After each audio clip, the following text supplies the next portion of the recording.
Assalamualaikum warahmatullahi wabarakatuh. Halo semuanya, perkenalkan nama saya Aulia Putri. Di sini saya akan mempresentasikan terkait demo yang terjadi pada Agustus 2025 di Jakarta dan di Bandung. Selamat menyaksikan. Yuk. Oke teman-teman, yang pertama adalah isu awal penyebabnya demo mahasiswa Agustus 2025 di Jakarta dan di Bandung.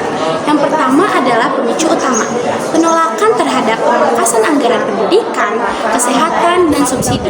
Sementara tunjangan DPR dianggap berlebihan. Kemudian yang kedua adalah kasus sosial. Meninggalnya seorang driver ojol karena kendaraan aparat memicu solidaritas masyarakat. Kemudian yang ketiga adalah simbol ketidakadilan. DPR mendapatkan fasilitas besar seperti tunjangan rumah, sementara rakyat diminta untuk berhemat. Oke, di slide berikutnya adalah mengapa aksi demo ini bisa terjadi. Tentu jawabannya adalah mekanisme yang tidak berjalan. Yang pertama adalah saluran aspirasi yang tidak efektif. Suara mahasiswa dan rakyat tidak masuk ke ruang kebijakan. Kemudian yang kedua adalah kurangnya transparan. Publik tidak diberi penjelasan yang jelas alasan mengapa pemangkasan anggaran dana. Yang ketiga adalah ketidakadilan anggaran. DPR dianggap lebih mementingkan kepentingan sendiri. Kemudian yang keempat adalah respon resesif aparat.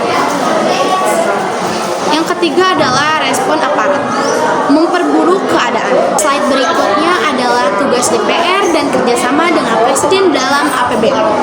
Tugas DPR dalam APBN yaitu membahas RAPBN yang diajukan oleh Presiden. Kemudian yang kedua, menyetujui dan memberi masukan dan revisi. Kemudian yang ketiga adalah melakukan pengawasan penggunaan anggaran. Kemudian ada kerjasama dengan Presiden dan Menteri.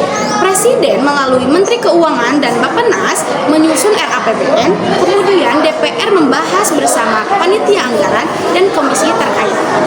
Slide terakhir, kita masuk ke dalam pajak dalam keuangan negara dan pengaturannya. Kontribusi pajak sekitar 70% dari pendapatan negara, yaitu tulang punggung APBN. Fungsi pajaknya yang pertama adalah anggaran, membiayai pendidikan, kesehatan, infrastruktur, dan subsidi.